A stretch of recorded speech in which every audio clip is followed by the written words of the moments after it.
Halo, Assalamualaikum warahmatullahi wabarakatuh. Apa kabar? Hari ini kita berjumpa kembali dengan mata pelajaran kimia. Kita akan membahas sesuatu yang saya minum tadi, yaitu teh. Teh adalah larutan. Larutan, apakah itu larutan? Larutan adalah campuran yang homogen yang terdiri dari dua jenis zat atau lebih dengan masih memiliki komponen sifat-sifat komponen penyusunnya. Nah, yang kita bahas sekarang ini adalah kalau hujan enaknya minum teh biar hangat. Tapi kalau kebanjiran tidak boleh menyalakan listrik. Lantas apa hubungannya ya? Kita akan membahas berikut ini. Tujuan pembelajaran kita hari ini, pertama, peserta didik dapat mendefinisikan larutan elektrolit dan non-elektrolit berdasarkan hasil percobaan. Kedua, peserta didik dapat membandingkan sifat larutan elektrolit dan non-elektrolit berdasarkan daya hantar listriknya. Terakhir, peserta didik dapat melakukan percobaan daya hantar listrik untuk mengklasifikasikan larutan elektrolit dan non-elektrolit. Tadi sudah saya bacakan tentang tujuan pembelajaran yang akan kita capai hari ini. Selanjutnya, mari kita amati fenomena yang sering terjadi dalam kehidupan kita sehari-hari. Bahkan kemarin juga kita alami. Musim hujan, air di mana-mana. Saat air mulai meninggi, apa yang harus Anda lakukan? Amankan listrik saat musim hujan. Tahukah Anda kalau air adalah penghantar listrik yang baik? Apabila terjadi banjir dan aliran listrik masih menyala, maka aliran listrik dapat dihantarkan melalui air yang kian meninggi, sehingga bisa berakibat fatal. Inilah mengapa PLN bersama dengan masyarakat harus tanggap mematikan listrik saat banjir. Nah, ada beberapa kondisi yang mengharuskan aliran listrik dipadamkan oleh PLN sementara waktu agar tidak membahayakan lingkungan sekitar. 1. Apabila rumah pelanggan terendam banjir, maka PLN akan langsung mematikan listrik di pemukiman tersebut untuk keselamatan bersama. Apabila aliran listrik yang masih menyala, diharapkan partisipasi masyarakat di area pemukiman tersebut untuk sesegera mungkin melaporkannya melalui kontak center PLN 123. 2. Apabila gardu distribusi terendam air, namun wilayah sekitarnya tidak banjir, maka PLN juga akan segera mematikan listrik di gardu tersebut.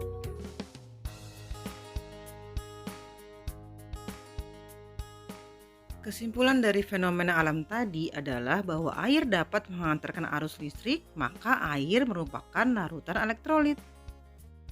Selanjutnya adalah pembagian jenis larutan berdasarkan daya hantar listriknya. Berdasarkan daya hantar listriknya, larutan dibagi atas dua, yaitu larutan elektrolit dan larutan non-elektrolit. Larutan elektrolit adalah larutan yang dapat menghantarkan arus listrik. Berdasarkan teori Svante Arrhenius adalah larutan elektrolit adalah mengandung ion-ion yang bergerak bebas yang dapat menghantarkan arus listrik.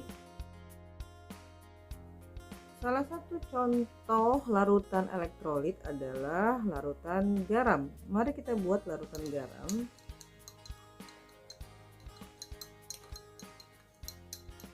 Garam, ion-ion garam akan bergerak bebas dalam air sehingga dia apabila listrik dialirkan ke dalamnya, dia dapat menghantarkan arus listrik. Kutub positif dan kutub negatifnya saling berhubungan. Berikut percobaan sederhana yang bisa kita lakukan di rumah. Ini alat uji elektrolit yang sudah dirangkai kemudian digabung menjadi satu kesatuan. Ini yang sudah dihias. Alat ini akan kita celupkan ke dalam air. Apa yang terjadi?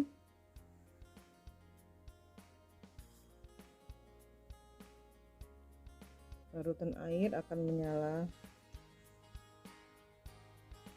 menyalakan lampu air. Ini air, gelembungnya sedikit sekali kita lihat.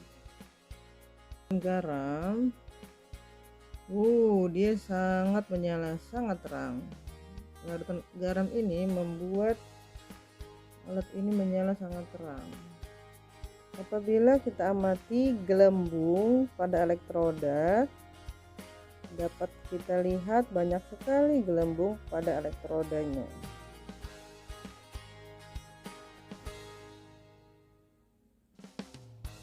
Pada alkohol kita tidak bisa melihat nyala, lampunya tidak nyala ya. Apabila kita membandingkan antara larutan elektrolit kuat, elektrolit lemah, dan non elektrolit, maka terlihat di sini pada larutan elektrolit kuat, zat yang terlarut akan terionisasi sempurna atau alfanya sama dengan 1. Sedangkan elektrolit lemah akan terionisasi sebagian atau alfanya di antara 1 sampai 0. Sedangkan non elektrolit, zat terlarut tidak terionisasi. Pada uji daya hantar, nyala lampu terang banyak gelembung pada elektrolit kuat, sedangkan elektrolit lemah nyala lampu redup dan gelembung gas sedikit. Pada non elektrolit, lampu tidak menyala dan tidak ada gelembung gas.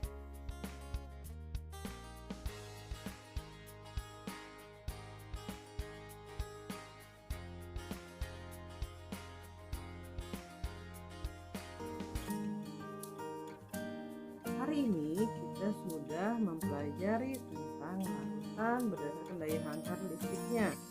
Berdasarkan daya hantar listriknya, larutan dibagi atas 2, yaitu larutan elektrolit dan larutan non-elektrolit. Larutan elektrolit dibagi 2 lagi, yaitu elektrolit lemah dan elektrolit kuat. Bagaimana? Sudah jelas? Semoga hari ini membuat kita lebih cerah lagi. Apa yang kalian rasakan setelah mendapat materi hari ini? Silahkan. Semoga menjadi lebih baik dan bersemangat untuk mencapai cita-cita. Sampai jumpa lagi. Sampai jumpa.